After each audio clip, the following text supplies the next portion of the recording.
பிரியமானவர்களே, இந்த நாளில் உங்களை சந்திக்க நான் மிகுந்த மகிழ்ச்சி அடைகிறேன். இந்த நாளிலே கர்த்தர் நமக்கு கொடுக்கிற வாக்குத்தத்தம் சங்கீதம் 56வது சங்கீதம் 9வது வசனம், Psalms 56 verse 9. நான் உம்மை நோக்கி கூப்பிடும் நாளில் என் சத்துருக்கள் பின்னிட்டு திரும்புவார்கள், தேவன் என் பட்சத்தில் இருக்கிறார் என்பதை அறிவேன். நான் விசுவாசிக்கிறேன், நீங்கள் கூப்பிடுகிற நாளிலே சத்துருக்கள் பின்னிட்டு திரும்புவார்கள். இந்த காலை வேளையிலே கர்த்தரை நோக்கி கூப்பிடுங்க. சத்துருக்கள், உங்களை பின்தொடர்கிற சத்துருக்கள், உங்களை அழிக்க நினைக்கிற சத்துருக்கள், உங்களை மேற்கொள்ள நினைக்கிற சத்துருக்கள் எல்லாரும் பின்னிட்டு திரும்புவார்கள். ஏனென்றால் கர்த்தர் உங்கள் பட்சத்தில் இருக்கிறார். அதை அவர்களும் பார்ப்பார்கள், நீங்களும் அறிந்து கொள்வீர்கள். கர்த்தர் உங்கள் கூட இருக்கிறார். நான் விசுவாசிக்கிறேன், நீதிமானுக்கு கர்த்தர் துணையாக இருக்கிறார். இந்த காலை வேளையில் கர்த்தர் உங்களுக்கு துணையாக இருக்கிறதுனால, உங்கள் பட்சத்தில் இருக்கிறதுனால நீங்கள் கர்த்தரை நன்றியோடு துதியுங்கள். நம்ம எல்லாரும் ஜெபிக்கலாமா? நன்றி ஆண்டவரே, இந்த அருமையானது வேலைக்காய் சோத்திரிக்கிறோம். நீர் எங்கள் பட்சத்தில் இருப்பதற்காய் நன்றி, எங்கள் துணையாக இருப்பதற்காய் நன்றி அப்பா. இந்த நாளிலும் ஆண்டவரே, சத்துருக்கள் பின்னிட்டு திரும்பும்படியாய் செய்தீரே. எங்களுக்கு விரோதமாய் சான்றகத்த ஊழியத்திலும், வேலை ஸ்தலத்திலும், குடும்ப வாழ்க்கையிலும், தனிப்பட்ட வாழ்க்கையிலும் அநேக சத்துருக்கள் இருக்கலாம். ஆனால் இந்த நாளிலே எல்லா சத்துருக்கள் ஆண்டவரே உம்மை நோக்கி நாங்கள் கூப்பிடுகிற வழியிலே திரும்பும்படியாய் செய்கிறீரப்பா.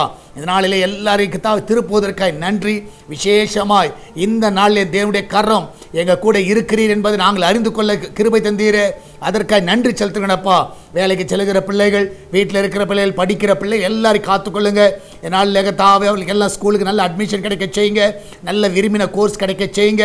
என் தேவன் தாமே வழிகளை உருவாக்கி தரவணுமா செபிக்கிறேன். எல்லாவற்றுக்கும் மேலாக இந்த நாளிலும் ஆண்டவரே, அன்றைய கத்தாவே கிச்சன் பகுதி ஆசீர்வதிங்கப்பா. அதில் கத்தா ஒரு கத்தாவை தீங்கு வரக்கூடாது. அந்த பிள்ளைகளை கண்ணின் மணி போல காத்துக்கொள்ளுங்க. ஆப்பத்துக்கும் தண்ணீருக்கும் எண்ணெய்க்கும் மாவுக்கும் குறைவில்லாமல் நடத்துங்கப்பா. வயதான பெரியவர்கள் நல்ல சுகத்தையும் நல்ல பலனை கட்டளையிடுங்கப்பா. கடன் பிரச்சனை இருக்கிற பிள்ளைகள் கடனிலிருந்து விடுதலை கொடுங்க ஆண்டவரே. கதை பிஸ்னஸ் பண்ணுகிற பிள்ளைகளுக்கு நல்ல உயர்வுகளை கொடுங்க ஆண்டு, நல்ல லாபங்களை கொடுங்கப்பா. ஆர்டர்ஸ் அவர்களை தேடி வர உதவி செய்யுங்க.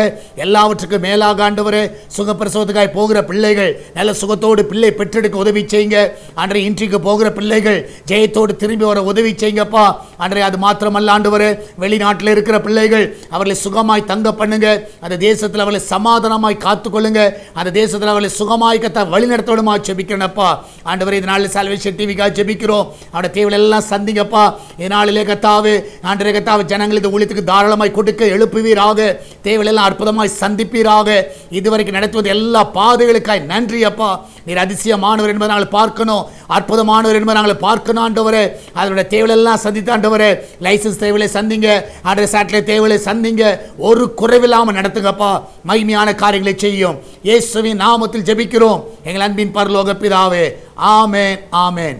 பிரியமானவர்களே, கர்த்தர் உங்க கூட இருக்கிறார். தைரியமா இருங்க, எதை குறித்து கவலைப்படாதீங்க. கர்த்தர் பெரிய காரியங்களை செய்வார். God bless you.